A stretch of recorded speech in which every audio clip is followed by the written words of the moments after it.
Welcome to Muffed. Tough year, we'll tell the story straight. This is the Cardinals 2025 season in review. Muffed! The Arizona Cardinals finished 2025 at 3-14, missing the playoffs for the fourth straight year and setting a franchise record for losses. A popular sleeper pick became the worst Arizona-era season in franchise history.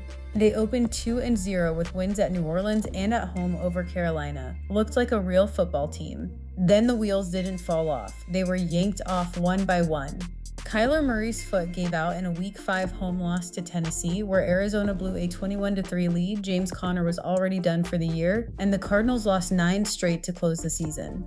They became the first team in NFL history to lose 3 consecutive games on walk-off field goals, and 5 losses came by 4 points or fewer. They got muffed in the most painful way possible, close repeatedly, and then not close at all. Now let's set the table with the team level numbers, because the story is both bad and weirdly close. Arizona scored 21.5 points per game and gave up 27.5, a 6-point margin that screams blowout city, but the variance tells the real story. Through the first 12 weeks, this team was in almost every game. From week 14 on, they were outscored 185-90 across 4 games, including 45 to the Rams at home, 40 at Houston, and 37 at Cincinnati. Their passing expected points added on the season, the cumulative value every dropback added versus an average baseline, was a flat plus 1.65 league average, while their rushing expected points added came in at minus 21.5, the 19th percentile league-wide. They converted 42% of third downs, a top 10 number, but turned just 20% of red zone trips into touchdowns. Boomer bust isn't quite right. It was competent then collapsed, and the collapse coincided exactly with the body count. Now let's talk about the passing offense, because this unit held the floor together longer than it had any right to. Arizona threw for 256 yards a game and 29 touchdowns, and the past game's expected points added landed at the 50th percentile, which sounds like nothing until you remember Murray played 5 games and Jacoby Brissett started 14 behind a line that surrendered 59 sacks, the kind of number that gets coordinators fired.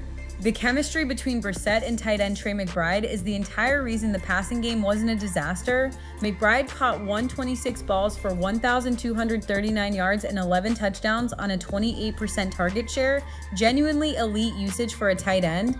The verdict is survival, not strength, and protection cratered down the stretch. One play captures the whole season, week 17 at Cincinnati, 4th and 3 from the 18, down 30, garbage time. Brissett finds McBride in the back of the end zone for a touchdown that meant nothing on the scoreboard.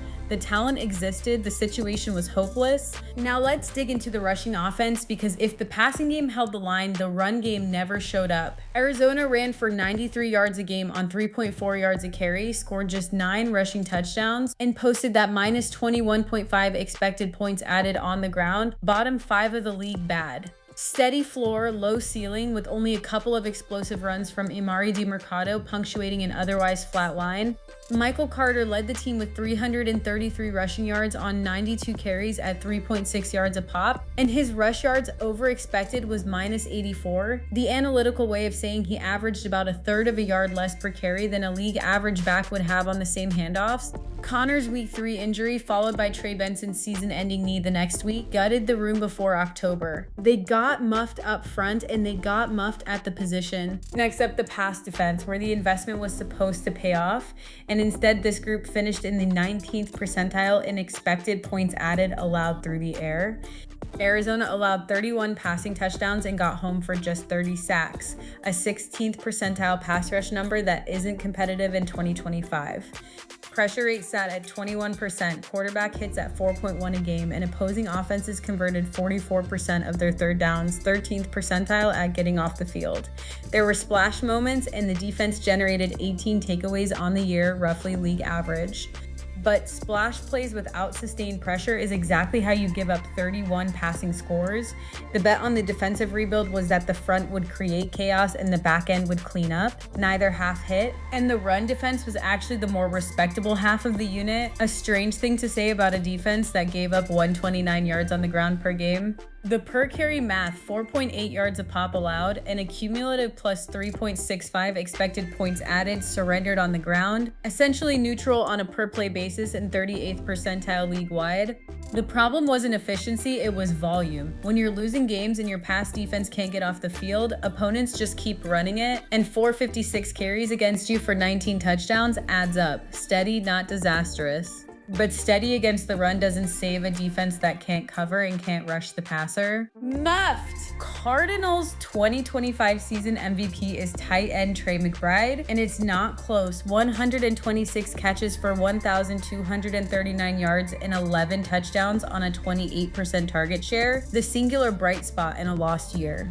Two things have to get fixed: pass protection, because 59 sacks allowed is a structural failure no quarterback survives, and the pass rush, because 30 sacks and a 13th percentile third down stop rate is how you give up 31 passing touchdowns. You fix the trenches on both sides of the ball, or you don't fix any of this. That's the Cardinals 2025 season. Two things before you go. One, if you want this every week when the season kicks off, subscribe to the Cardinals feed wherever you're listening. Two, if you want the same treatment for your fantasy roster, head to muff.ai and we'll build you a custom weekly show. That's the wrap.